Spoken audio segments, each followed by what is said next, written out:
네.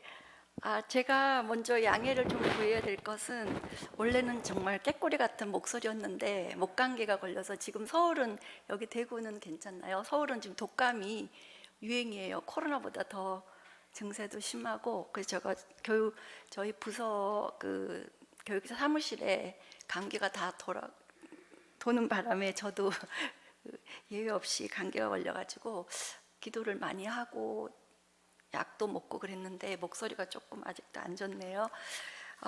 제 고향입니다. 대구가. 너무 반갑습니다. 저는 고향에서 태어났습니다.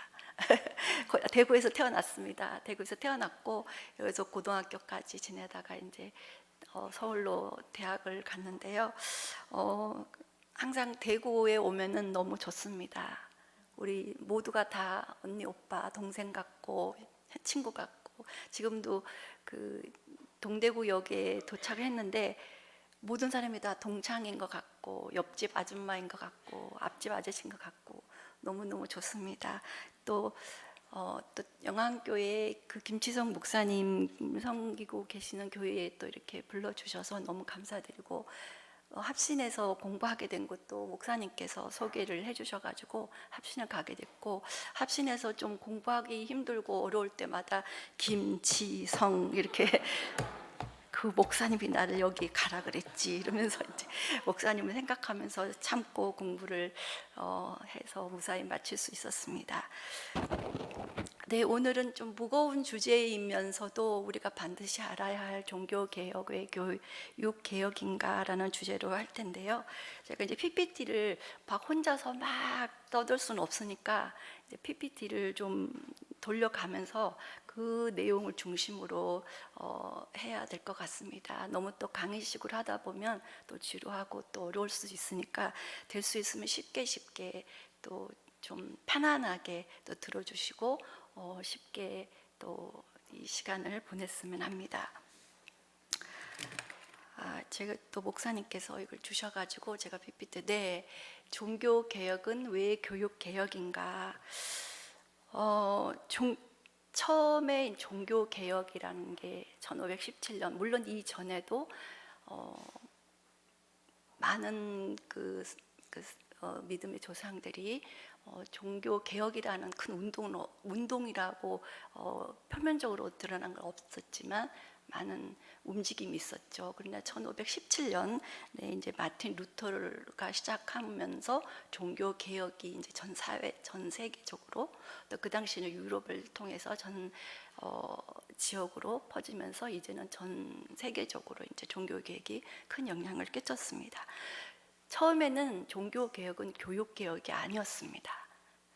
근데 왜 교육 개혁이 일어날 수밖에 없었고, 종교 개혁은 교육 개혁과 필연적으로, 그리고 종교 개혁이 하나의 큰 완성이 되기 위해서는 교육 개혁이 필연적으로 일어날 수밖에 없었고, 교육 개혁이 큰 통로로서 종교 개혁이 큰 마무리가 있을 수가 있었고, 큰 완성이 있을 수가 있었습니다.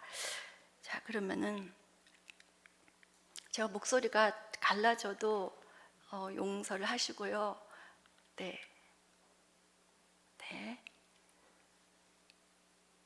네. 자, 그러면 종교개혁, 이제 목사님께서 우리 종교개혁에 대해서 한번 오늘도 설교를 해주셨을 거고, 이제 제가 이제 멀리 또 수원에서 왔잖아요, 여기까지. 대구니까 왔습니다, 제가. 자, 멀리 제주도라면 안 갔지만, 네. 자, 왜 그러면 우리가 역사를 알아야 할까요? 왜 종교개혁, 왜 해마다 종교개혁주의를 지켜야 되고, 또 이렇게 밤에 또 나오셔서 종교개혁을 이렇게 들어야 할까요? 역사를 한번 볼까요? 우리 한번 읽어봐 주실까요? 자, 왜 역사를 알아야 할까? 한번 읽어봐 주실까요? 시작.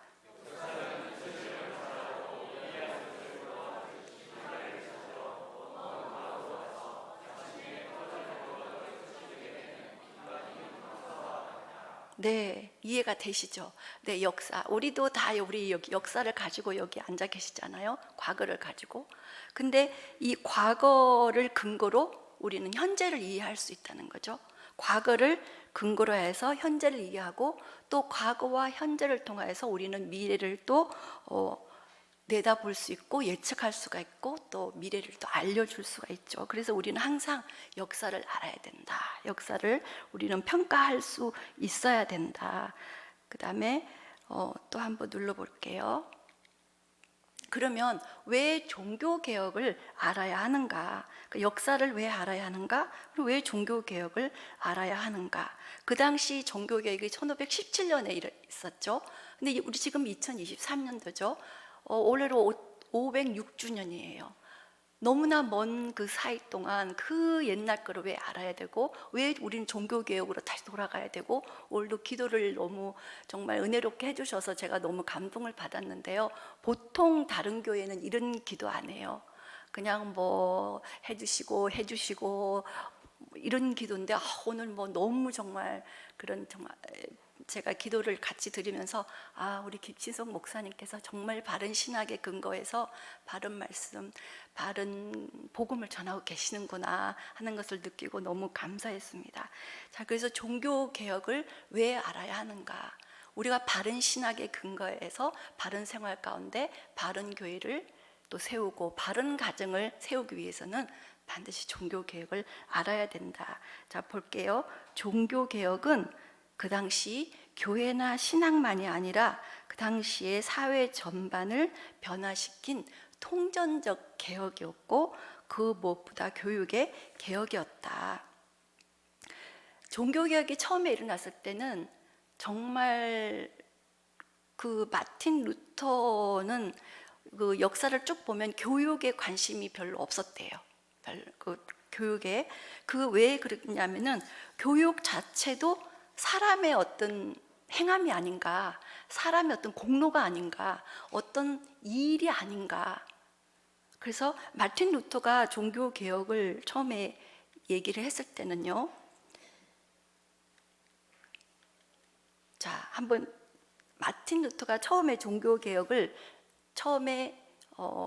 마음을 먹고 95개 조를 성곽문에 땅땅땅 했을 때는 정말 그 로마 캐톨릭의 계급주의, 권위주의, 잘못된 공로주의를 세상에 알리기 위해서 그것에 저항하기 위해서 종교개혁을 한 것인데 하다 보니까 교육이 정말 필요하구나라는 것을 느끼게 됐어요.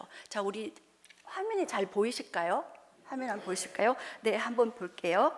개혁교회는 종교개혁의 전통을 소중히 여기고 그 정신에 언제나 새롭게 접목하려는 것으로 개혁교회의 본질을 찾으며 자신의 정체성을 유지해가는 교회다. 네, 그래서 여러분이 지금 개혁교회에 와서 예배를 드리고 또 함께 신앙생활을 하고 계시죠. 자, 여기까지도 아직 교육에 대해 중요성이 안 나왔죠. 자, 종교개혁가들이 하나님의 통치를 이루기 위해 최선을 다했던 열정들, 그들의 책임과 의무를 다했던 노력들은 개혁교회가 언제나 기억하고 돌아보고 새롭게 접목해야 할 빛나는 유산이다. 네, 너무 우리 다들 아멘으로 또 다들 인정을 하시죠. 네, 종교개혁 여러분이 저는 개신교예요, 저는 신교예요, 저는 영안교회 다녀요 라고 말을 하는 그 자체가 저는 종교개혁의 전통에 서 있다, 그 정신을 받아들인다, 그 정신을 날마다 기억하고 새롭게 하는 그런 그 입장에, 그런 선에 서 있다라고 말하는 거나 같아요. 그렇게 인정하는 거예요. 자, 그래서 루터가 이제 나타날 때가 됐죠. 자, 루터를 한번 볼게요. 루터가 어떻게 생겼나. 자, 루터가 95개조 반박문을 이제 땅땅땅 이렇게 성곽문에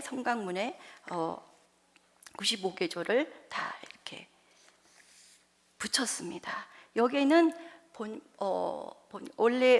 얼굴은 여러분들이 왼쪽 얼굴이고 중간에 있는 거는 신앙교육서예요. 자, 그래서 루터가 95개죠. 왜냐하면 이때 당시 성베드로 대성당이라는 건축을 하기 위해서 위에 있는 그 주교들, 신부들이 면죄부를 팔기 시작했어요. 그러니까 우리 시간상 면죄부가 뭐냐? 면죄부가 95개조에서 면죄부가 어떻게 어떻게 그것은 정말 사람을 기만하는 것이고 그것이 성경에 위배되는 것이고 이건 지금 좀 넘어가야 될 것 같고요. 결국은 면죄부를 통해서 구원을 받을 수 있다. 어떤 돈을 통해서 하나님 예수 그리스도의 십자가의 보혈의 은혜를 돈으로 바꿀 수 있다. 그 인간의 공로, 돈을 내고 면죄부를 사는 어떤 선한 행위를 통해서 뭔가 대가를 지불을 해야지만이 구원을 받을 수 있다라는 그러한 면죄부를 팔기 시작했을 때 이제 루터가 그건 아니다. 오직 의인은 믿음으로 살 수 있다. 오직 믿음 또한 하나님이 주신 선물이다. 그래서 그래서 감사합니다. 네, 그래서 이신칭이라는 말을 처음으로 썼죠. 이것은 이신칭이 곧 오직 믿음으로만 의롭다함을 얻는다는 사상이에요. 이것이 가장 핵심이죠. 우리 힘으로 구원을 얻는 것이 아니라 오직 예수 그리스도의 보혈의 피, 그 공로로 우리는 값없이, 정말 가장 값진 것이지만 우리는 아무 대가 없이 우리는 그저 정말 주어지는 그 은혜의 그 선물, 믿음으로 우리는 구원을 받았어요. 근데 그 당시에는 뭐 금욕주의, 여러 가지 뭐 공로주의, 그렇게 많은 사상, 많은 것들이, 철학이나 많은 것들이 사람의 어떤 그런 노력에 의해서, 선한 행위에 의해서 사람의 어떤 그런 뭔가를 지불하는 거에 의해서 구원을 받을 수 있다라는 사상이 이제 자연스럽게 퍼지면서 자연스럽게 이제 그 교황이나 사제, 주교들이 권위가 생기겠죠. 왜냐하면 그들이 의해서, 그들의 힘과 권위에 의해서 내가 너의 죄를 사하여 주노라, 내가 너의 죄를 용서해 주노라, 막 이런 것들이 이제 생기면서 계급주의가 생기고, 또 밑에 평민들은 거의 다가 문맹률이 너무너무 낮았어요. 그래서 성경책을 읽을 수가 없었어요. 독일어로 번역된 성경책도 없었고 그냥 교황과 주교 신부가 읽어주는 성경책만 읽을 수가 있었어요. 자, 그래서 이러한 과정 속에 루터가 아니다, 이건 아니다. 그래서 95개조 반박문을 내면서 이제 종교 개혁이 시작이 됐습니다. 자, 이때까지만 해도 교육이 아직 안 나왔어요. 그랬는데 또 한번 볼게요. 자, 그 다음에 이제 그 루터가 근데 교육이 뭔가, 교육이 필요한가? 라는 걸 생각하게 됐어요.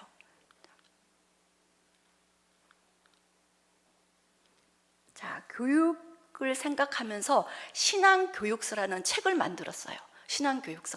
가장 초보적인, 그 어린이도 볼 수 있고 우리 가정주부도 볼 수 있고 또 우리 이렇게 뭐 지식이 많지 않은 사람도 글을 읽고 볼 수 있는 신앙교육서를 만들었어요. 근데 딱 만들려고 생각을 하다 보니까 어때요? 교육이 들어가야 되는 거예요. 왜냐하면 그때는 문맹률이 너무 낮았기 때문에 사람들이 글을 쓰고 읽을 수가 없었어요.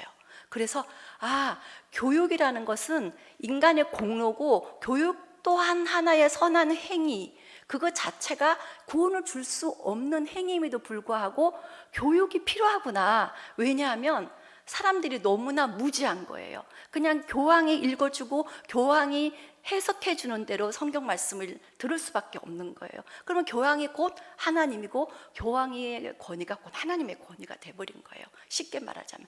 그래서 교육이 중요성을 알면서 신앙교육서를 만들었어요. 자, 그래서 교육의 중요성, 잠깐만요. 신앙교육서를 한번 볼게요. 자, 신앙교육서를 집필하고 이렇게 얘기를 한 거예요. 자, 그리스도인이라고 다시 한번 볼게요.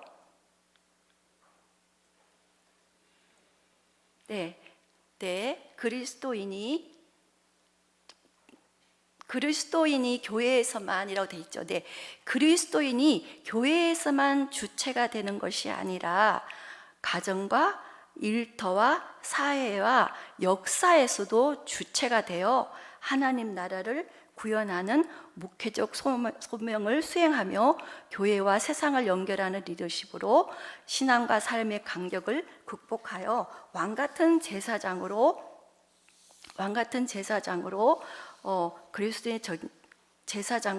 그리스도인의 정체성을 설명하는 것이다. 이렇게 돼 있는데요. 제가 하나 아까 넘어간 것 같아요. 죄송합니다. 제가 이거를 한번 볼게요. 네, 만인 제사장을 제가 이걸 말씀드린다는 걸 안 드렸네요. 자, 그래서 그 다음에 이제 이신칭의가 있었죠. 자기 이신칭의를 다시 한번 볼게요. 이신칭의.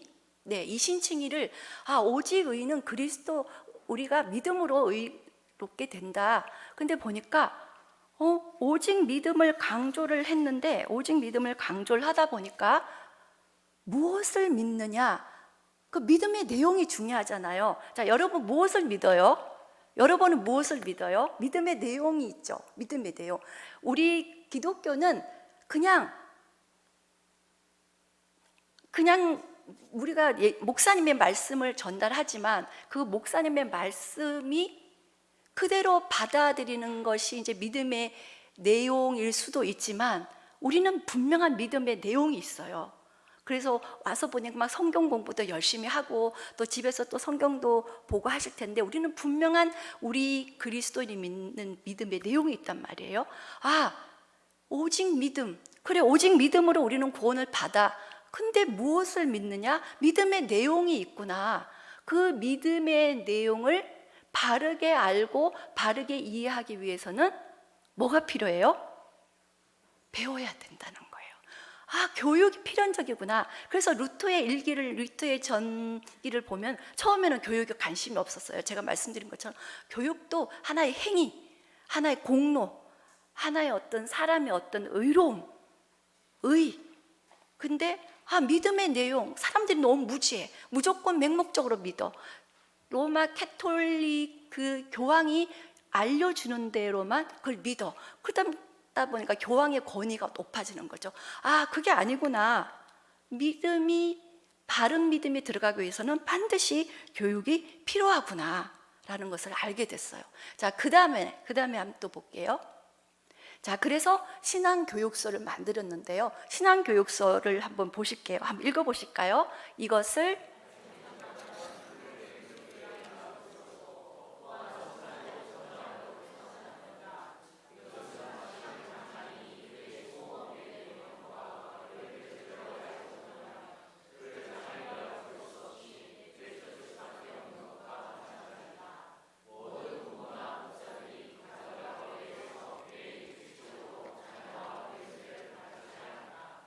네, 여기서 아주 좀 약간 좀 낮은 버전으로 제가 골라왔는데요. 아주 보면은 부모들이 그냥 자기 자식들이 먹고 마시고 입고 그냥 즐기는 것에만 관심이 있지, 그 자녀들이 정말 지옥으로 가는 것을 그대로 보고만 있는구나라고 아주 그 부모들 향해서 루터는 아주 흥분해서 그 가르치지 않는 그 부모들의 그 게으름, 그런 나약함, 그런 그 무책임한 그런 것들을 많이 깨우쳤어요. 많이 꾸짖고 또 그들을 많이 깨우치기까지 했어요. 자, 그 다음에 또 그 루터의 두 번째 사상이 처음에는 이신칭이죠. 오직 의인은 믿음으로 말미암아 살리라. 그 다음에 또 중요한 것이 만인 제사장이에요. 만인 제사장. 저 만인 제사장 그러니까 좀 더 여러분들이 우리가 무슨 제사장이야? 어떻게 우리가 무슨 매일 우리가 어떻게 제사장이지? 그래도 우리는 많이 알고 있잖아요. 베드로 전서에 너희는 왕 같은 제사장이라. 제사장이 그러니까 여러분 많이 어깨가 무겁죠. 그럼 내가 목사를 해야 되나? 내가 당장 합동 신학교를 가야 되나? 그런 제사장이라는 의미가 아니에요. 자, 우리 한번 읽어볼까요? 시작. 믿음으로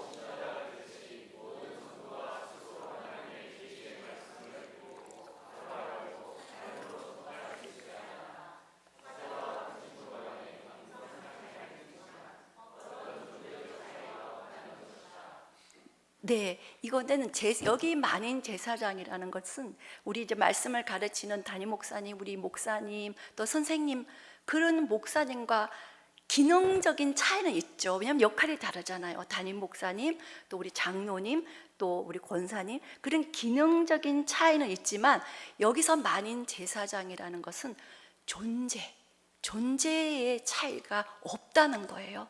다 똑같이 하나님 앞에 귀한 존재라는 거예요. 존재의 차이가 없다는 거죠. 자, 그래서 모두가 만인 제사장이라는 것은 세례받은 모든 그리스도인은 이미 제사장이라는 거예요. 루터의 말에 의하면은 믿음이 모든 기독교인을 제사장, 즉 그 당시 신부와 같은 사제가 되는 것이며, 여자나 남자나 노인이나 어린아이나 모두 제사장과 같은 하나님 앞에서 귀한 존재다. 존재의 차이가 없다. 왜냐하면 그때 당시는 성직주의, 권위주의, 계급주의에 의해서 아주 신부가 거의 하나님과 같은 그 자리에 있었거든요. 그 역할을 했고, 그래서 밑에 글도 읽지 못하고 아주 무식하고 그저 그저 신부님이 교황님이 해주는 그 말이 곧 생명이고 그 말이 곧 법이요 진리였으니까요. 왜냐하면 성경을 읽을 수가 없었기 때문에, 믿음의 내용에 대해서 전혀 몰랐기 때문에.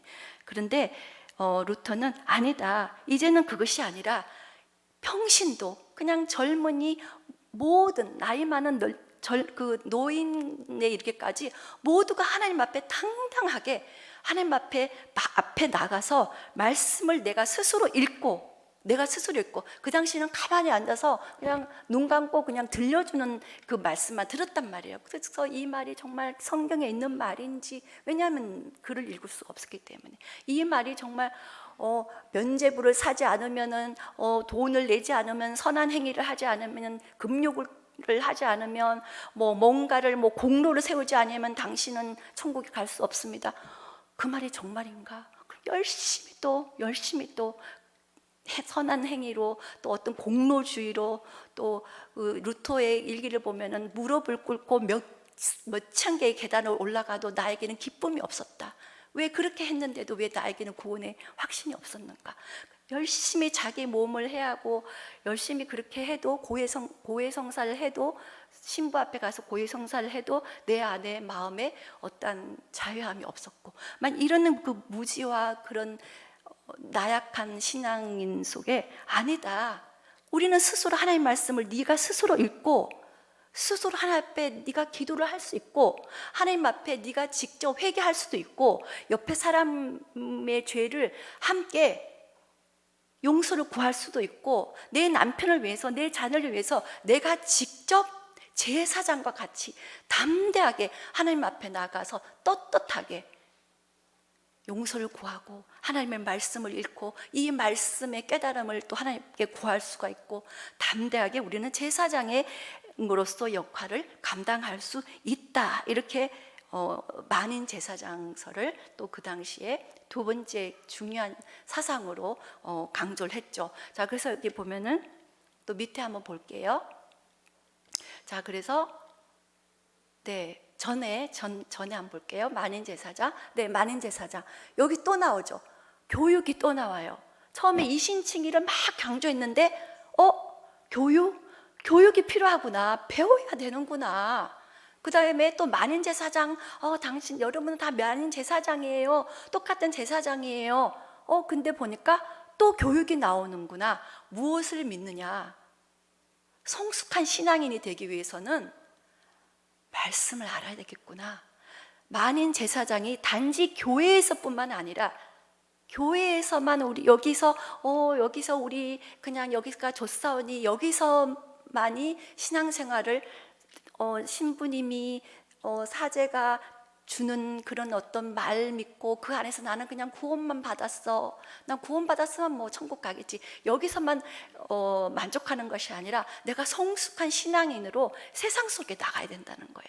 세상 속에 나가서 일터에서 정말 우리가 볼 때는 정말 허접한 일이라고 할 찌라도 주방에서 어떤 식당의 어떤 그런 주방에서 그릇을 닦더라도 만인 제사장으로 제사장의 역할을 할 수 있는 그런 세상 속의 그리스도인으로 살 수 있다는 거예요.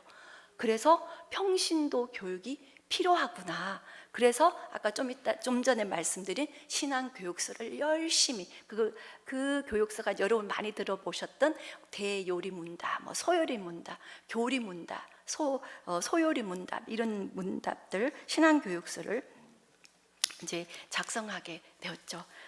자, 그래서 이제 평신도 교육을 이제 강조를 하게 되었어요. 자, 여기서 만인 제사장에 대해서 어떻게 루터가 여러분들에게 그 당시에 평민들에게 얘기했지만 오늘날 우리에게도 어떻게 얘기하는지 다 같이 한번 읽어보실게요. 시작.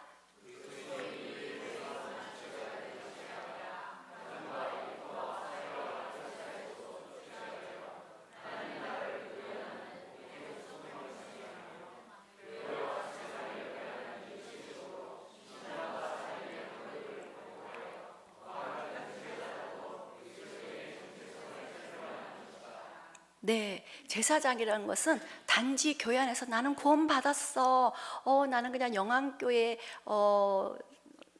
에 소속된 어떤 집사, 장로님, 권사님 여기에 머무는 것이 아니라 일터까지 나가서 세상 속으로 나가서 당당하게 왕 같은 제사장으로서 자기의 맡은 일을 열심히 하면서 그리스도의 빛과 소금의 역할을 감당해야 된다는 거죠. 그것이 교회 안에서의 단지 리더십으로 머무는 것이 아니라 세상을 향하신 하나님의 계획에 내가 직접 동참하는 거예요. 동참하고 세상의 한복판에서 그다음에 가정과 일터, 모든 직장, 내가 맡은 모든 일 가운데 문화를 창조해내고 이 세상의 흐름 속에서 당당하게 그리스도인으로서 영광교회의 교인으로서 또 맡은 일 가운데 또 그 맡은 그 회사의 일을 열심히 하면서도 제사장으로서 역할을 감당해야 된다. 그래서 평신도 교육을 강조를 했어요. 그래서 이 교육이 단지 그 당시에는 이제 좀 귀족층들만 글을 읽고 귀족층들만 교육을 받을 수 있었지만 아니다. 정말 그런 서민들도, 돈이 없는 서민들, 평민들도, 농민들도 직업에 그런 어떤 귀천 없이 모두가 어린아이부터 어른에 이르기까지 교육을 해야지 그 신앙의 내용이 무엇인지를 알아야지만 그것을 내가 직접 읽고 그 말씀을 내가 직접 깨닫고 누가 이거는 좋은 말씀이야, 이걸 요것만 외우면 돼, 이것이 요 말씀대로만 해야 돼, 그러한 어떤 수동적인 그 그리스도인이 아니라 내가 능동적으로 참여하고 함께 그리스도의 연합함으로 함께 들어가서 그 말씀으로 내가 당당히 어디에 있든지 제사장의 역할을 감당해야 된다라고 이제 얘기를 당당하게 하고 있습니다. 자, 여기까지 좀 앞뒤가 조금 왔다 갔다 했는데요. 자, 이신칭의 사상과 만인 제사장 속에서 무엇이 나왔죠? 교육의 중요성이 나와요. 그래서 여러분들 이제 교육이 얼마만큼 중요한지 알게 됐죠.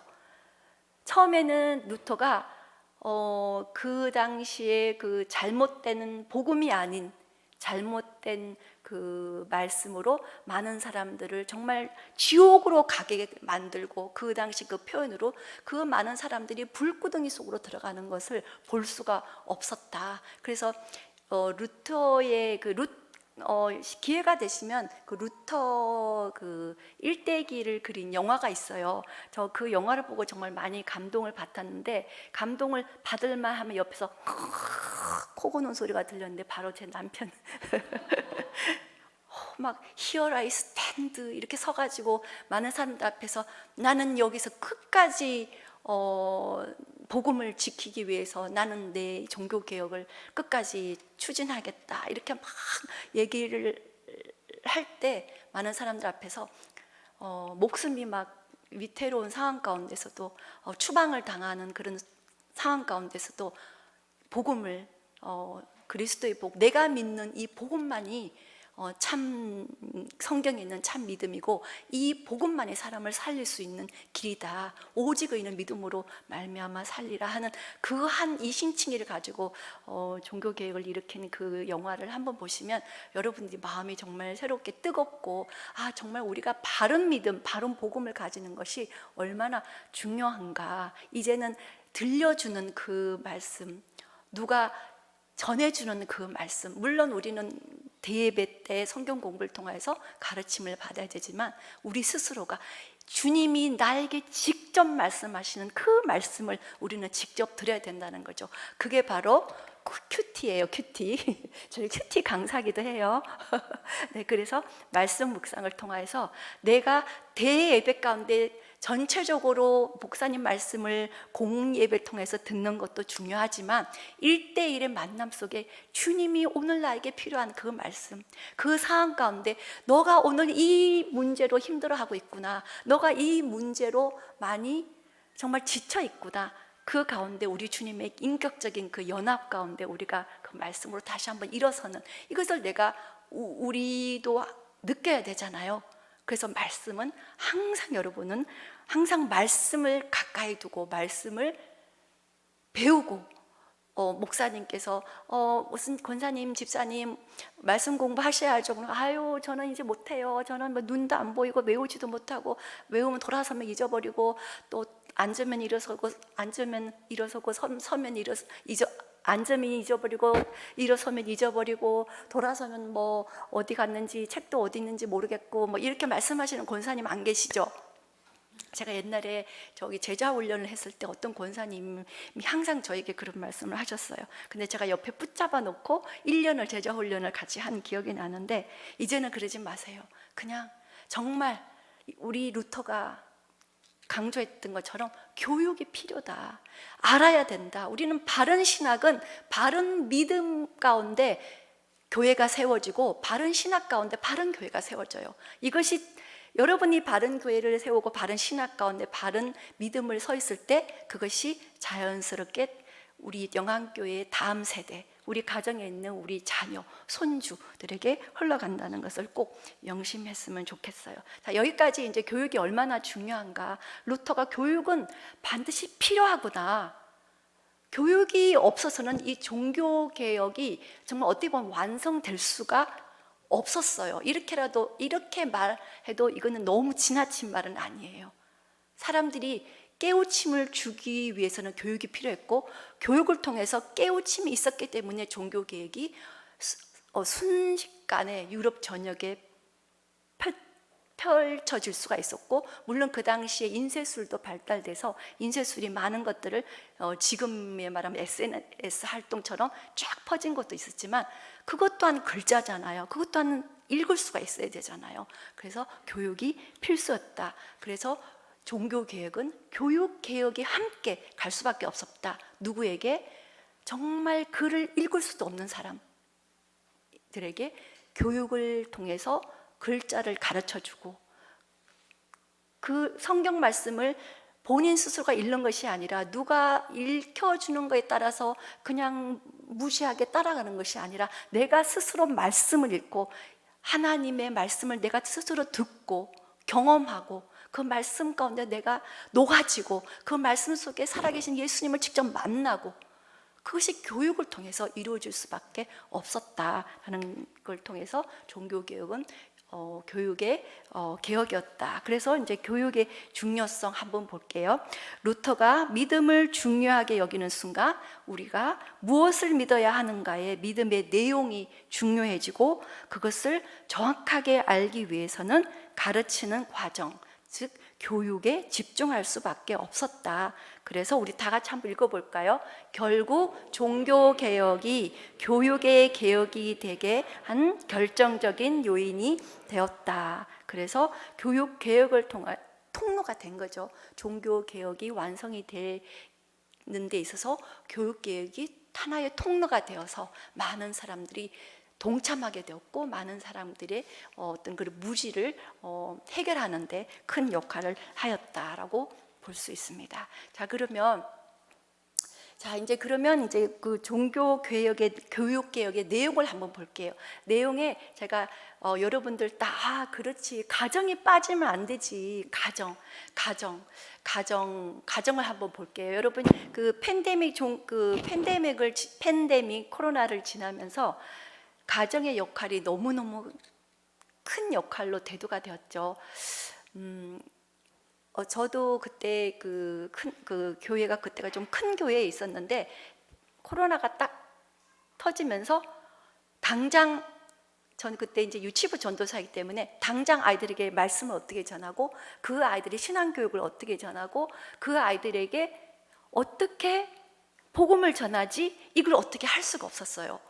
너무 정말 우리도 완전히 팬데믹 상황 가운데 정말 우리 사역자들이 어떻게 할 수가 없었어요. 뭐 줌 예배, 그때는 줌 예배도 없었고 그런 어떤 기계를 다룰 수가 있는 뭐 컴퓨터를 능숙하게 다룰 수 있는 그런 실력도 안 되고 그래서 많이 힘들었던 상황 가운데 그때 이제 가정의 역할이 크게 대두가 됐죠. 그러면 가정에서의 신앙 교육을 해야 되는데 부모님들 여기다 부모님들 앉아 계시죠? 부모님들조차도 멘붕이었어요. 흔히 하는 말 멘붕. 내 집에 있는 내 자녀에게 어떻게 말씀을 가르쳐야 되는가?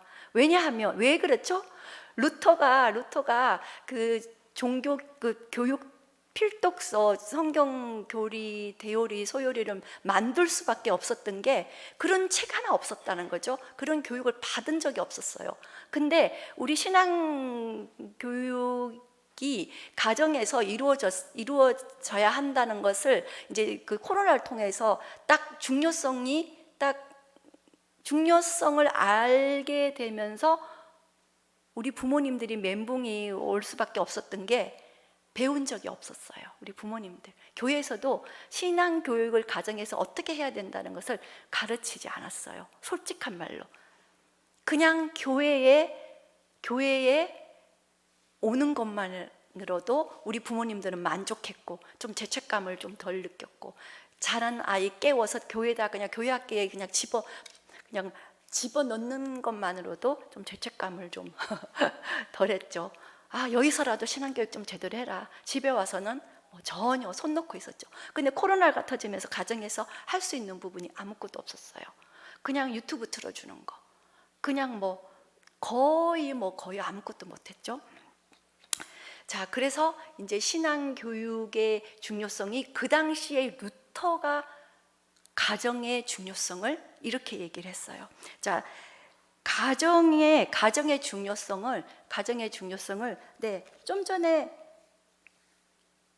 제일 먼저 결혼도 괜찮아요. 네, 결혼. 자, 가정의 중요성을 말을 하기 전에 먼저 결혼을 얘기를 해요. 결혼. 제가 왜 이 결혼을 가지고 왔냐면요. 요즘 결혼을 너무 안 하는 것 같아요.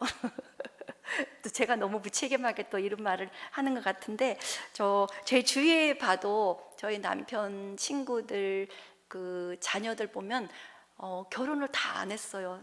다 나이가 이제 결혼 정년기인데도 다 결혼 안 하고 교회에서도 보면 부모님들 기도 제목, 권사님들 기도 제목이 우리 손자 손녀 결혼하는 거, 그다음에 부모님들 기도 제목이 다 결혼이에요. 결혼을 안 하더라고요. 그래서 결혼 좀 해주세요. 그냥 네네네 우리 결혼 좀 해주세요. 네, 자 결혼.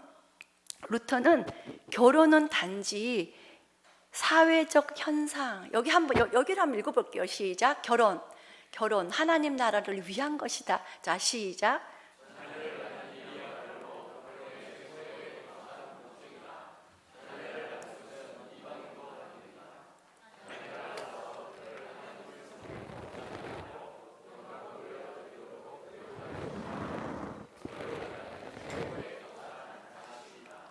네, 그 당시 루터는 신부였잖아요. 어떻게 보면 사제. 캐톨릭의 신부 사제는 결혼을 안 하잖아요. 근데 루터가 이제 그 캐톨릭 루터가 캐톨릭의 모든 그런 잘못된 어떤 그것들을 다시 개혁을 통해서 다 청산했을 때, 결혼, 루터는 결혼을 했어요. 신부 중에 그러니까 수녀 중에 수녀가 있는 그룹에서 다 결혼시키고 제일 마지막 남은, 이렇게 그냥 제일 마지막 남은 수녀를 픽해서 결혼했어요. 그래서 아기를 낳았어요. 아기를 낳아서 가정을 이뤘어요. 자, 그래서 루터는, 자, 결혼은 단지 사회적인 현상, 사회를 구성하는 가장 기본적인 단위, 혹은 생물학적으로 어떤 남녀가 만나서 어떤 뭐 그런 뭐 한 육체가 되고, 이러한 생물학적 현상을 해결하기 위해서 있는 것이 결혼이 아니고, 결혼은 가장 하나님 나라를 위한 가장 가치 있는 일이다, 이렇게 얘기했어요. 결혼이 가장 고귀한 것은 왜 그럴까요? 자녀를 낳아서 또 여기에 뭐가 나와요? 교육할 수 있기 때문에. 왜 교육을요? 하나님 나라의 일꾼으로 만들기 위해서 가르칠 수 있고 그 아이에게 복음을 전할 수 있기 때문에 이것이 가장 귀한 일이고 하나님이 보실 때 가장 고상하고 가치 있는 일이라고 그랬어요. 그래서 여러분들이 생각하는 결혼은 어떤, 우리 젊은 신부들은 결혼은 어떻게 생각하세요?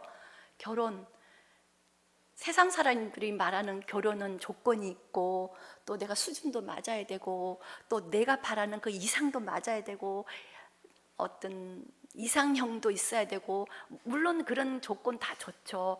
네, 그런 조건 뭐 필요하죠. 그죠? 그러나 이제 루터가 말하는 그 결혼, 그보다 더 근본적인, 궁극적인, 더 나아가서 우리가 제사장으로서, 만인 제사장으로서 결혼이라는 것은 하나님 나라의 일을 하는 거다. 복음을 내 자녀에게 가르치고 그 복음이 전수되게 하고 그 복음이 전수돼서 자손 신앙 대대로 자자손손 하나님의 나라가 보존되고 유지되기 위해서, 하나님 나라 언약의 자손들이 계속해서 이어지게 하기 위해서 결혼이 가장 귀한 일이다, 이렇게 말을 했어요. 그래서 루터는 한 사람을 그리스도에게로 데리고 오는 것, 이것이 가장 최고의 가치 있는 일인데 그것이 바로 부모만이 할 수 있다는 거예요. 여러분, 우리 여기에 이제 주일학교 선생님들 계시고 우리 이제 아이를 가르치는 또 우리 전도사님, 목사님들도 계시는데요. 정말 귀한 일을 하시죠. 그러나 루터가 보는 가장 최고의 교사, 가장 멋진 교사는 결혼을 해서 부모가 돼서 낳은 나의 자식의 교사가 되는 거, 이것이 가장 가치 있는 일이라는 거죠. 왜냐하면 어릴 때 말씀, 복음을 들어가야 되기 때문이다. 어릴 때 시작해야 되기 때문이다. 자, 이렇게 보고 있어요. 자, 그래서 부모라는 건, 부모의 직분을, 부모를 어떻게 보냐, 루터는 어떻게 말을 하냐면 직분이라 그래요. 여러분, 여기 그 직분 받으신 분 계시죠? 집사님, 그 직분이라 그러죠. 그죠? 장로님 직분, 또 권사님 직분이라 그러죠. 직분 받은 자들의 어떤 또 하실 일이 다 있죠. 집사님 직분, 권사님 직분, 우리 교회에서 그걸 직분이라 그러잖아요. 근데 루터는 부모를 직분이라 그래요. 그는 그냥 부모, 그냥 아이를 키우고 밥 해주고 좋은 옷 입혀주고 좋은 대학 보내주고 잘 먹고 잘 살게 해주는 거, 이것이 부모의 역할. 물론 그것도 중요하지만 루터가 볼 때 부모는 직분이에요. 권사님 같은 직분. 그 직분은 하나님의 뜻에 의해 그 자리에 세워진 사람이라는 거예요. 정말 루터가 얼마나 가정을 소중하게 여기고 가정이 중요한, 가장 사회의 가장 기본적인 기관이며 부모는 최초의 가장 으뜸이 되는 자녀의 교사라는 것을 이때부터 강조했다는 것은 1517년에 이렇게 루터가 종교개혁을 했으니까 지금으로부터 506년 전이잖아요.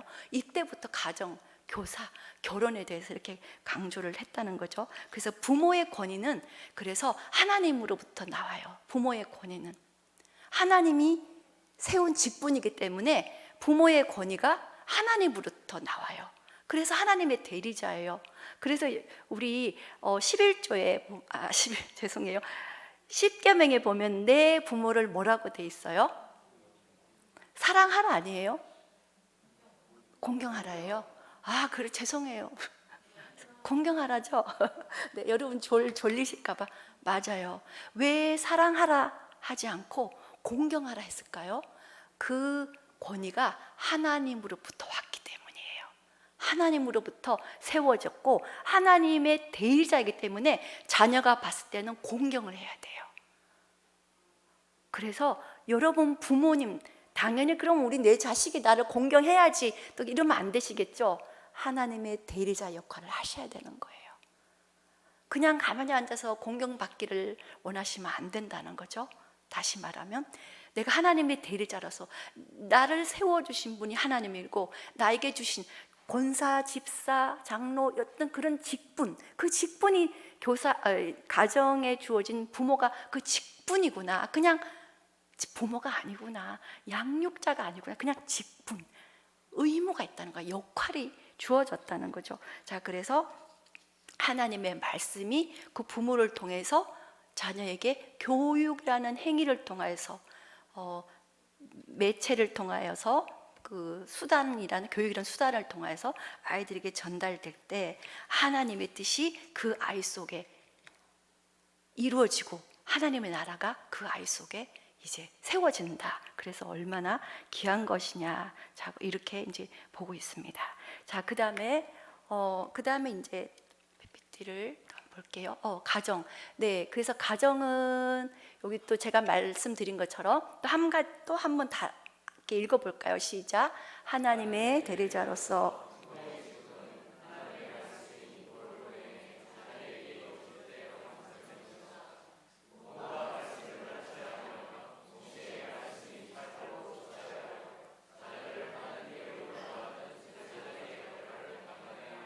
네, 자 여기서 제사장이 또 나왔네요. 만인 제사장. 자, 여러분 그 제사장이 막 처음엔 좀 이렇게 제사장 내가 무슨 뭘 제사를 이런 의미가 아니라는 걸 아셨죠? 여러분 일터에서도 여러분 여기 다 직장이 다르시고 또 일하는 어떤 그런 그 분야 역할도 다 다르실 텐데요. 그곳에서도 열심히 일을 하세요. 누구를 위해서? 물론은 하나님의 나라의 제사장으로서 일을 하지만 이 회사의 리더를 위해서 그 회사가 잘 운영될 수 있도록 이 회사가 정말 번영할 수 있도록 열심히 맡은 바 일하세요. 그래서 저희 학교 다닐 때 그 박영선 교수님, 남포교회 박영선 교수님 맞죠? 네, 박영선 교수님은 이제 그분이 조금 특이하신 분이에요. 그분은 저희들에게 늘 이제 죄송해요. 이 강단에서 좀 저희들을 굉장히 좀 이렇게 폄하하셨어요. 참 기분이 참 그래서 이 빙신들아 늘 저희들이 그랬어요. 근데 그분이 보실 때는 워낙 이렇게 뛰어나시니까 저희들이 정말 이렇게 너무 무시하고 그러니까 저희들은 늘 그러니까 이것들아 너희들이 무슨 목회를 하냐 이러면서 제발 회사에 가서 그 신호엔지 뭔지 그런 거 좀 만들지 마라. 그래서 열심히 일을 해야 하는 그 시간에 매일 전화로 아이고 집사님 아유 네네 아이고 권사님 네네 우리 그 기도 모임 있죠. 그런 거 제발 하지 말고 그 시간에 그 회사를 위해서 상사를 위해서 열심히 일을 해라. 열심히 일해라. 그 회사가 날로 번창해지도록 너 하나를 통하여서 그렇게 이제 저희는 그렇게 좀 재밌게 말씀하셨는데 물론 그건 하나의 예고요. 그래서 여러분들이 그런 제사장의 역할을 어디 가서 떳떳하게 여러분들은 하나님 앞에서 제사장이에요. 왕 같은 거룩한 하나님의 백성, 왕 같은 제사장, 하나님의 소유된 백성. 그래서 어떤 일터에서 나는 이렇게 너무 부질없는 일을 하고 있어. 나는 내 일이 너무 부족해. 우리 청년들 여기 계시는데요. 저도 아들이 2명인데 아직도 내 갈 길 나도 몰라 이러고 있어요. 30이 다 돼가는데도 처음에는 내가 요리사가 꿈인 것 같아. 나한테 맞는 것 같아. 그러더니 만화가가 내 꿈인, 내가 적성이 맞는 것 같아. 막 또 그러다가 또 아닌 것 같아. 막 코딩을 배우다가 이 길이 내 이 길인 것 같아. 또 그러더니 엄마 할 말 있어. 그러면 이제 저는 가슴이 또 꿈이 또 바뀌었구나. 엄마 내 꿈은 이건 것 같아. 아직도 갈등 속에 방황 속에 있다는 거. 그래서 저는 걱정 안 해요. 하나님께서 인도해 주실 거고, 오히려 저는 많은 경험 속에 얘가 정말 큰 아이가 되겠구나. 그래, 해봐. 실패? 괜찮아, it's okay. 실패를 많이 해봐야지 나중에는 후회 없이 내가 해봤어. 거기에 어떠한 미련 없이 또 다른 길을 갈 수 있는 그런 기회가 되니까. 그래서 여러분 어떤 작은 일을 하더라도 너무 실망하지 마시고요. 제사장의 역할 가운데 하나님의 인도하심을 바라보며 떳떳하게 나아갔으면 참 좋겠어요. 자, 그래서 우리가 가정은 1차적인 신앙의 장소, 자 이렇게 봤고요. 자, 그래서 자 이제 이렇게 한번 또다시 한번 읽어볼게요. 시작.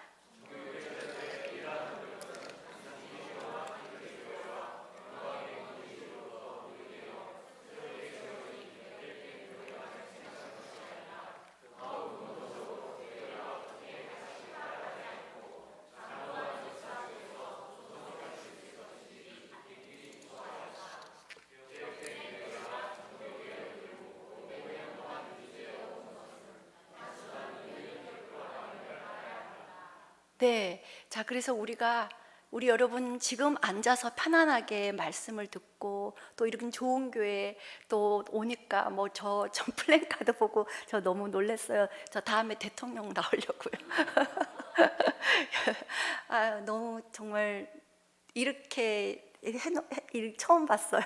저희 고향이라서 더 반갑고 여러분들의 그 정말 그런 그 환대해 주시는 그 마음에 너무 감사드리고, 이렇게 우리가 편안하게 앉아서 정말 말씀을 내가 스스로 내 성경을 읽고 그 말씀을 다시 말씀 가운데 주님을 만나고 주님이 나에게 말씀으로 또 나를 정말 안아주시고 위로해 주시고 이런 우리가 편안한 삶 가운데 말씀을 듣고 또 이런 좋은 목사님, 좋은 그런 우리 장로님, 또 우리 권사님, 집사님 이런 많은 분들 속에 이렇게 신앙생활을 할 수 있다는 것은 우리가 정말 그 종교 개혁가들의 많은 노력들, 그 500년 동안 쌓아 올린 많은 사람들의 그런 노고와 그런 열정과 그런 헌신과 수고와 순교가 있었기 때문에 우리가 오늘 직접 주님 앞에 나가서 내 죄를 고하고 또 주님의 용서하심을 내가 받고 또 주님 앞에 담대히 나가서 또 이렇게 예배를 드릴 수 있고, 그 누구도 우리를 정죄하지 않고 오직 예수 그리스도의 사랑 안에 내가 묶인 바 되어서 주님을 내가 직접 만날 수 있는 이런 영광스러운 이런 우리가 신앙생활을 할 수 있는 이 모든 것들이 다 종교 개혁자들의 수고와 헌신들이 있었는데요. 나중에 이제 기회가 되면 또 어떤 뭐 교수님들이 어떤 그런 종교 개혁을 통해서 순교당한 그런 그 이야기들을 좀 들어보시면 정말 참으로 정말 눈물 없이는 들을 수가 없어요.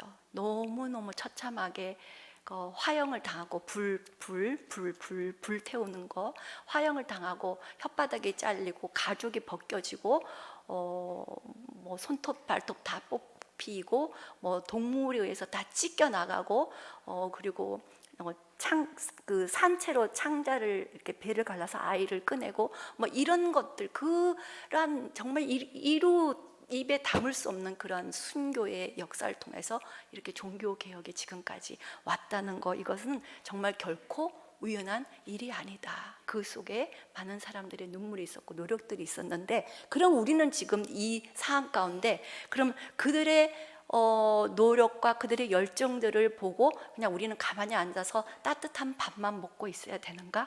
그거 절대로 아니죠. 우리가 오는 그 세대, 우리 다음 세대, 오고 오는 그 세대에게 우리도 무엇을 남겨야 되잖아요. 신앙의 유산을 전해야 되잖아요. 신앙의 유산을 전수해야 되잖아요. 그러나 간단해요. 종교개혁자들이 했던 것처럼 우리도 그대로 하면 돼요. 말씀, 오직 말씀, 바른 신앙, 바른 교회, 바른 생활, 바른 믿음을 잘 지켜나가면 돼요. 합신에서 공부할 때 교수님이 말씀하셨어요. 개혁은 날마다 일어나야 됩니다. 날마다 일어나야 된다. 그러면 우리가 좀 이제 우리 삶 가운데 적용을 좀 해야 되겠죠? 적용을 좀 해야 되겠는데, 그러면 그 종교개혁, 그 옛날에 일어났던 그 종교개혁 시대에 우리는 지금 많이 달라졌잖아요. 우리는 지금 쉽게 말하면 글도 다 읽을 수 있고, 우리는 뭐 주님 앞에 나서 내가 편한 대로 내가 마음만 먹으면 우리는 뭐 얼마든지 모여서 공부도 할 수 있고 교육도 받을 수 있고 예배도 드릴 수 있고 뭐 너무너무 모든 것들이 정말 복된 그런 자료들도 너무 넘쳐나고 정말 그 유튜브를 보더라도 영상들, 설교 말씀 너무너무 많잖아요. 그럼 지금도 우리가 종교 개혁의 정신을 우리는 다시 되새기고 그 종교 개혁의 그런 그 근본적인 그 사상들을 우리는 날마다 기억을 해야 될까요? 시대가 바뀌었잖아요. 시대가 바뀌었고 모든 상황이 다 변했잖아요. 사회적 구조도 바뀌었고. 그런데 왜 우리는 다시 종교 개혁을 매해마다 생각해야 되고 매해마다 그들의 업적을 우리는 역사성을 통하여서 과거를 돌아봐야 될까요? 여전히 우리는 타락한 인간 본질 속에 살아가고 있기 때문이에요. 우리는 여전히 타락했죠. 우리 속에는 선함이 하나도 없어요. 우리는 너무나 나약한 존재들이에요. 타락한 인간의 모습 속에 우리는 살아갈 수밖에 없는 그 본질에는 변함이 없어요. 그 옛날에 그들이 부러지고 그들이 힘들어했던 그런 모든 일 가운데 그 여전히 타락함이 있었고 인간 속에 죄성이 있었죠. 그건 여전해요. 지금도 여전해요. 앞으로도 우리 세대도 태어나는 그 자녀들도 죄된 본성을 가지고 원죄를 가지고 태어난단 말이죠. 그 본질에는 변함이 없어요.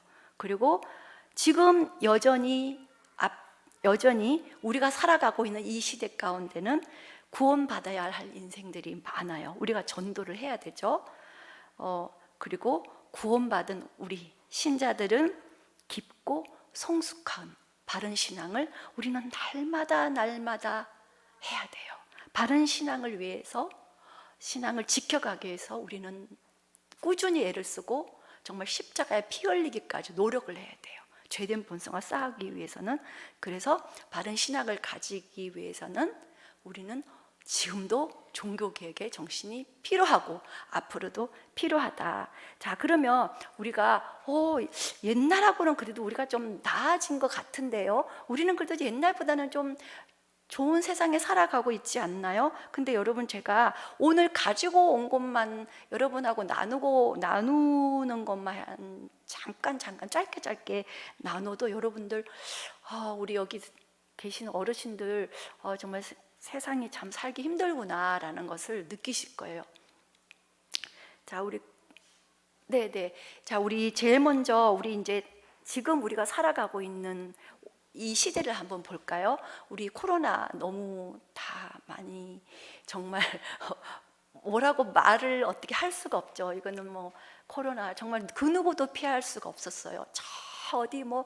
어디 전 세계적으로 그 누구도 피할 수 없는 코로나 시대 가운데 우리는 팬데믹 현상 속에서 정말 어찌해야 할 바를 몰랐죠. 더군다나 우리 그리스도인들은 예배를 못 드렸죠. 교회 문은 다 닫히고 목사님들도 그냥 목사님 몇 분만 나와서 설교를 겨우 하시고 또 그 영상을 통해서 예배를 드리게 됐고, 그 다음에 또 어떤 교회는 그런 미자립 교회, 개척 교회는 지금도 그때 문 닫은 교회에 아직도 그 회복이 되지 않아서 목사님 혼자 나오시는 교회가 아직도 많다고 소리를 들었어요. 그때 떠난 교인들이 돌아오지 않았다라는 소식을 많이 들었는데, 자, 우리 코로나 시대를 겪으면서 많은 교인들이 사실 교회를 많이 떠났어요.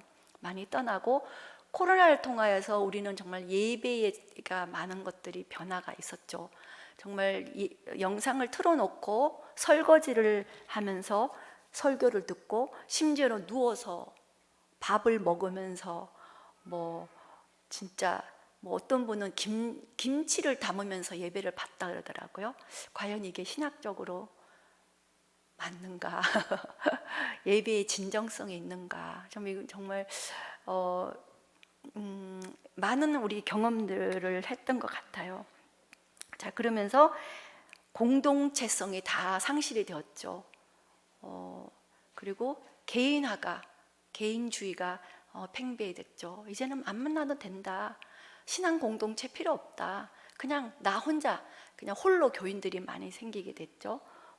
그래서 혼자 앉아서 내가 그냥 예배 보고, 그 온라인 통해서 예배 보고, 말씀 보고, 그냥 성도 간의 교제 다 그냥 다 귀찮고, 그냥 나는 그냥 혼자서도 예배 드릴 수 있다. 말씀 듣고 뭐 이러면 되지.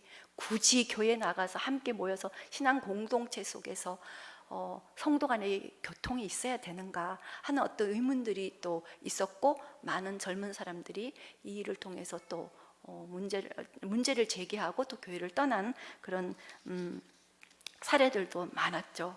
자, 아직도 그럼 코로나가 회복이 많이 됐나요? 어떠세요? 회복이 된 것 같아요? 지금도 교회를 코로나 이후로 떠난 교인들이 회복이 안 됐다고 하더라고요. 그 큰 교회 같은 경우는 70%, 작은 교회 같은 경우는 50% 이상 회복이 안 됐다고 하는데, 우리 영안교회는 어떤가요? 자, 이것이 우리 또 남은 또 우리가 계속 그들을 위해서 기도하고, 그들에게 또 그들을 기다려주고, 그들이 돌아올 때까지 우리는 계속 기도를 해야 되겠죠. 자, 그 다음에 이제 챗 GPT예요. 챗 GPT라고 들어보셨죠? 챗은 이제 그 채팅이 줄임말이죠. 그 다음에 이제 GPT는 그 줄임말, 영어의 줄임말인데, 인공지능이에요. 말하자면 인공지능이 얼마나 발달이 되어 있냐면은 챗 GPT 그 화면에, 그 오픈된 화면에 제가 뭘 이제 적는 거예요. 뭘 적으면은 한 3초, 1초, 2초, 3초 만에 몇백 개의 문장이 촥촥촥촥 나에게 대답을 해준단 말이에요. 근데 이것이 왜 이게 정말 우리가 좀 그 생각을 해볼 문제냐. 많은 것들이 이제 챗 GPT를 통해서 이제 해결이 돼요. 교육계에서도, 의학계에서도, 심지어는 무슨 에세이, 내가 에세이를 만들어야 되는데 에세이를 하나 써줘. 그러면은 아주 멋진 에세이를, 수필 에세이를 써준대요. 영화 대본을 약간 좀 멜로 드라마, 애정 드라마, 아니면 좀 코미, 아니면 뭐 좀 이렇게 그런 좀 더 이렇게 어떤 영화가 앞으로 좋을까? 뭐 이런 것들을 제가 이렇게 쓰면은 3초 만에, 뭐 몇 초도 안 돼서 그 영화의 대본까지 다 나오고, 뭐 영화의 줄거리뿐만 아니라 어떻게 뭐 역할에 어떻게 해야 되고, 뭐 모든 것들이 이 챗 GPT가 다 해결을 해준다는 거죠. 심지어 우리 목사님들 설교까지 다 해줘요. 모르셨죠? 우리 목사님이 그렇게 하신다는 건 아니고, 그래서 우리 동기들이 막 해봤어요. 로마 베드로후서 3장 17절 18절 딱 써서 이렇게 치잖아요. 그러면 정말 쫙 해주는 거예요. 그래서 막 우리 동기 카톡방에, 나는 와 이거 진짜 정말, 근데 그 안에는 정말 그 우리가 전하고자 하는 그 바른 복음이 전달해지는 거는 좀 비겁하다, 뭐 이러면서 우리가 서로 막 얘기한 적이 있었는데, 정말 모든 것들을 다 챗 GPT, 인공지능이 이제는 해결해 주는 시대가 왔어요. 미국의 의사 면허 시험에서 이 챗 GPT가 시험을 보게 했어요. 문제를 주고, 근데 50% 이상 정답을 줘서 의사 면허 시험에 합격이 되었다, 뭐 이런 말도 있고요. 자, 그러면 챗 GPT를 가지고 문제 의식을 한번 생각해 볼게요. 자, 모든 것들을 착착착착 내가 필요한 모든 것들을 인공지능이 대답을 해줬을 때, 여러분들 내가 원하는 듣고 싶은 말, 필요한 대답을 우리 교회의 목사님들께 가서 물어보면은 목사님이 3초 만에 받아 적으세요. 그리고 착착착착 대답을 해주세요. 즉각적인 대답을 해준다는 거예요. 챗 GPT는 의존할 수밖에 없어요. 심지어 나 청소년들, 우리 여기 청소년 있나요? 청소년들이 나 고통 없이 자살하는 방법 알려줘. 3초 만에 수백 개가 나와요. 챗 GPT가. 나 내 친구 어떻게 하면 정말 그 친구를 놀리고 그 친구를 괴롭히고 그 친구를 따돌릴 수 있을까? 좋은 방법이 없을까? 그러면 수백 개가 촥촥촥촥 내 앞에서 답이, 우리 목사님이 줄 수 없는 답을 촥촥촥촥 준다는 거죠. 그러니까 의존할 수밖에 없어요. 왜냐하면 인간은 나약하고 타락한 존재이기 때문에 내 앞에서 답이 금방금방 나올 때는 내가 듣고 싶은 대답을, 내 귀를 간지럽혀주는 대답이 금방금방 나오기 때문에 우리는 내 정신을, 이 챗 GPT가 우리 청소년의 정신을 지배할 수밖에 없다는 거죠. 우상이 될 수밖에 없다는 거죠. 자, 그래서 여러분들이 왜 젊은 사람들이 막 타로 이런 점 같은 거를 그 재미로 물론 듣겠지만 거기에 빠질 수밖에 없는가? 그냥 정답을 듣고 싶은 게 아니라 빨리빨리 뭔가를 착착착착 제시를 해주기 때문에 거기에 빠질 수밖에 없다는 거죠. 그래서 사람들이, 청소년이 그런다는 거죠. 굳이 뭐 교회 가서 목사님들, 청년부 목사님들 내가 원하는 답 안 해줘. 그냥 기도하자. 우리 주님 앞에서 우리 함께 기도하자. 이 말밖에 없어. 근데 챗 GPT는 내가 무슨 말만 물어보면 다 대답을 해줘. 교회에 왜 가야 돼? 예를 들자면 그렇게 한다는 거죠. 자, 그 다음에 모든 창의력이 다 말살이 되겠죠. 자, 그 다음에 또 우리 지금의 문제 의식을 한번 볼게요. 지금 또 이 마약 중독이 지금 너무 지금 심해지고 있죠. 근데 여러분들은 또 이렇게 좀 지방에 사시잖아요. 저는 그래도 수도권 죄송해요. 잘난 체 하는 거 아니에요. 저도 저 수원 저기 어디 저 구석에 살고 있는데요.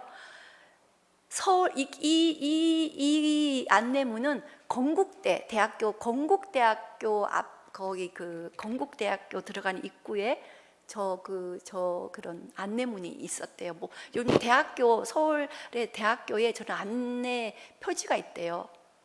안내 표지에 너 이 마약 필요하지 않아? 이 한 모금만 빨아들이면 너 훅 간다. 황홀해진다. 너 영감 받고 싶지 않아? 이 마약 좀 있으면 이거 진짜 뭐 좀 그렇게 될 것 같은데 지금 좀 느슨할 때 마약 좀 해봐. 뭐 이런 것들이 지금 그 서울 시내 대학교에 다 이렇게 붙어 있대요. 이런 것들이 이제 점점 이제 우리 청소년들, 모든 우리 자녀들에게 다가올 위험들이에요. 이런 것들.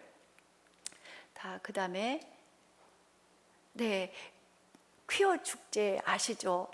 그 동성애, 성차별, 차별금지법, 성소수자 보호, 인권 보호. 자, 여기 보면 우리 그 대구에도 있었죠? 대구에 언제 있었어요? 올해 있었나요? 대구에도 있었죠. 동성로인가? 네, 대구에서도 있었죠. 이제 이 동성애 제가 이제 시간상 동성애가 얼마나 지금 심각한지, 마약이 얼마나 심각한지 여러분들 아마 들으면 너무너무 깜짝깜짝 놀라실 거예요. 저 세상의 일인 것 같죠? 우리 청소년, 우리 아이들은 너무나 쉽게 노출되어 있답니다. 네, 이러한 세상 가운데 우리가 살아가고 있습니다. 자, 우리 한번 읽어보실까요?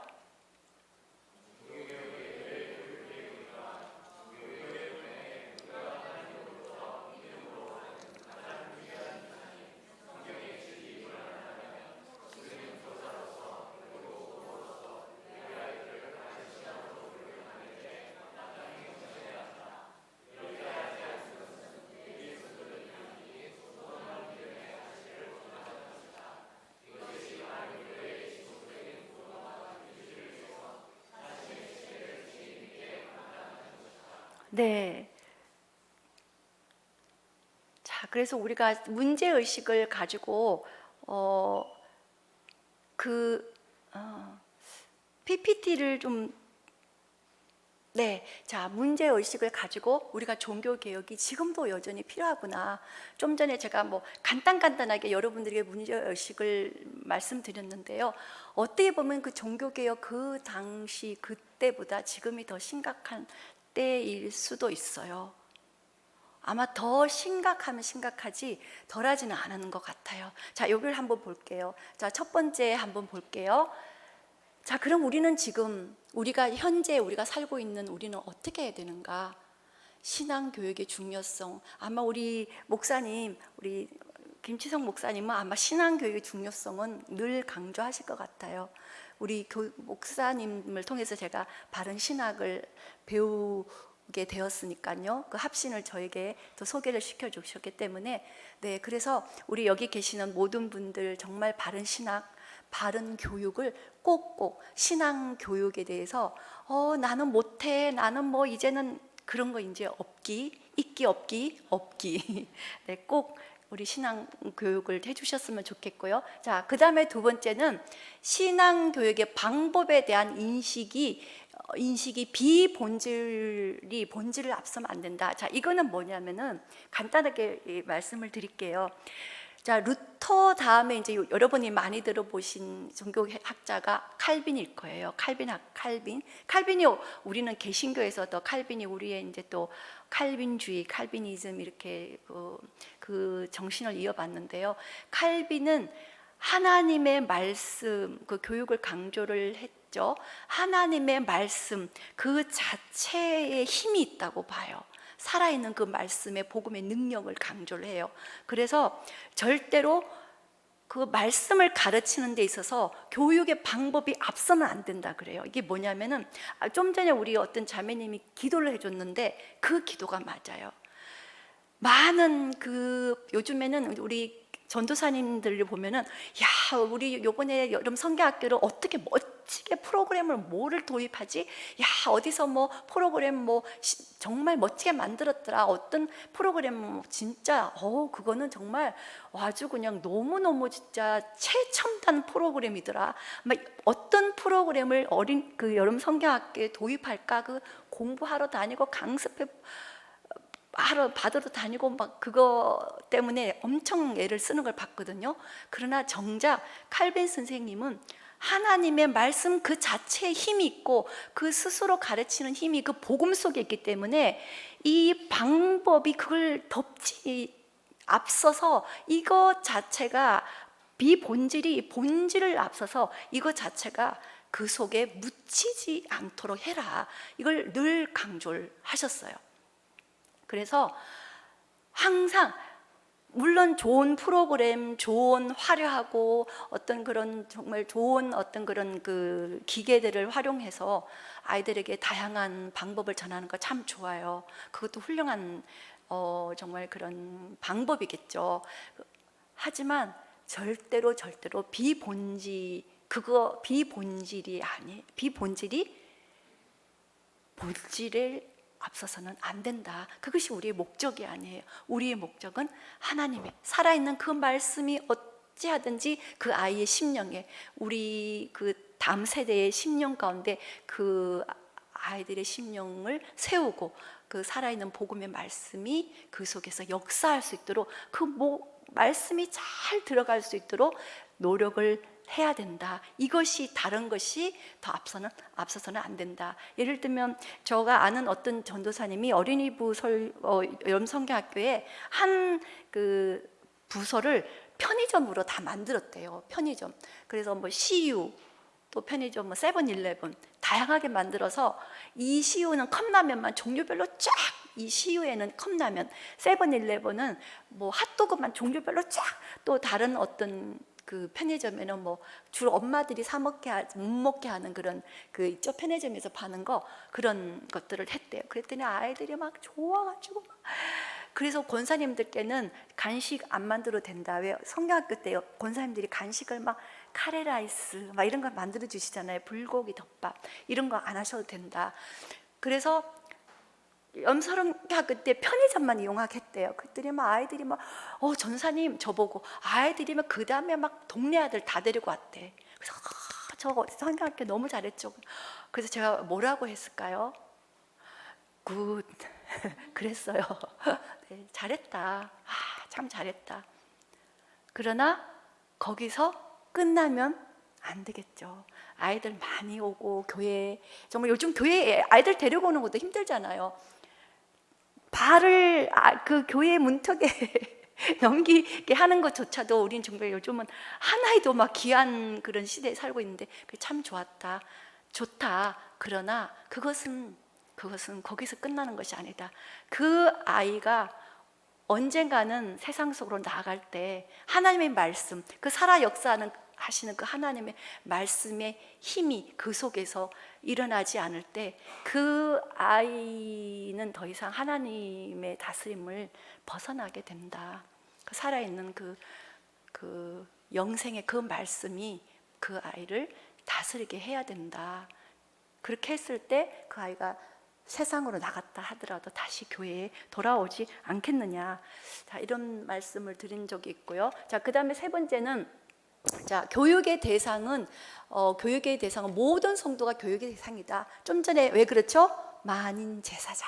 우리는 어디에 가서든지 제사장으로 살아야 돼요. 그러기 위해서는 이제는 우리 권사님들 뒤로 빼시면 안 돼요. 우리 나 저 성경 공부 못해요 이렇게 쓰시면 있기 없기 빼기 없기. 자, 그 다음에 마지막에는 가정과 부모의 역할이 정말 중요하다. 자, 우리 이제 가정에서 부모의 역할이 너무너무 중요하다는 거 우리 부모님들 아셨죠? 가정은 1차적인 신앙교육의 장소, 부모님은 하나님의 대리자, 최초의 교사. 그 옛날에 500년 전에 강조했어요. 지금 막 우리 목사님이 강조하시는 거 아니라니까요.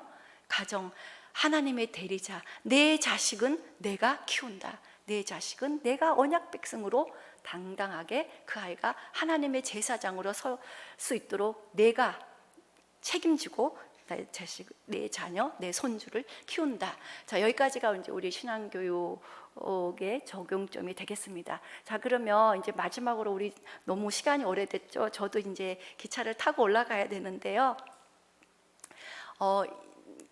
좀 너무 많은 것들을 이제 막 좀 하다 보니까 막 두서도 없고 그랬는데 아마 우리 여러분들 마음속에 한두 가지라도 좀 깨달음이 있었으면 참 좋겠고 그렇게 됐을 것 같아요. 자, 그래서 우리 교회가 더 이상 우리 교육 부서가 정말 그 미키 마우스 키처럼 동떨어지는 교육부서가 아니라 우리 가정이 하나가 되고 교회가 하나가 되고 교육부가 하나가 돼서 우리 목사님이 다행히 함께 세대가 늘 함께 예배드리는 그 예배를 진행하고 계신다 그래서 너무너무 감사드리고 우리가 함께 제사장과 같은 존재로서 함께 목사님을 도와서 우리 부목사님, 우리 장로님, 우리 이제 교육부서를 잘 도와서 교육부서가 귀가 이렇게 밖에 딱 떨어져 있는 가정이 교회에 딱 떨어져 있는 그런 기관이 아니라 함께 어우러져가는 공동체가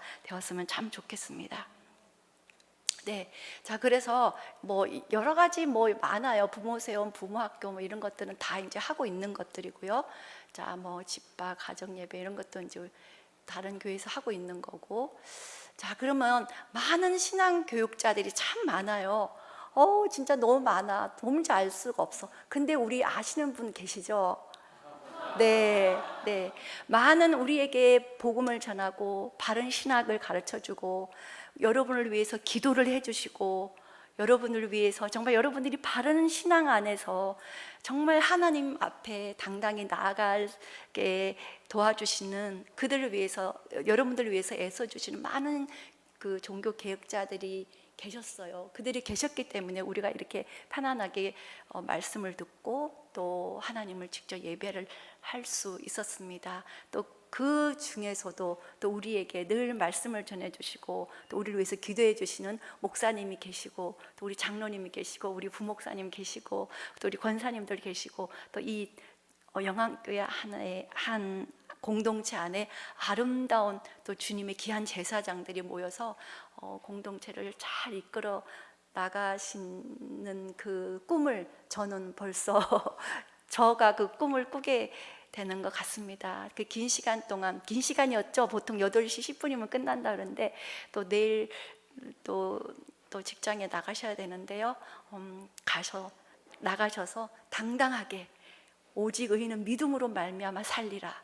또 만인 제사장의 역할 잘 감당하시고, 또 종교개혁, 그 옛날의 종교개혁이지만 오늘도 내가 그 바른 믿음, 바르지 않는 믿음은 내가 저항하고 바른 믿음을 다시 회복하고 개혁하고, 그래서 저항하고 개혁하는 그 종교개혁의 믿음의 정신을 잘 전수해서 우리 세대, 다음 세대에게도 우리 그 바른 믿음을 전하는 멋진 우리 영안교회 성도님들 다 되기를 저도 기도하겠습니다. 긴 시간 너무너무 고생 많으셨습니다. 자, 우리 목사님 기도해 주실까요? 네, 제가 기도하고 마치겠습니다.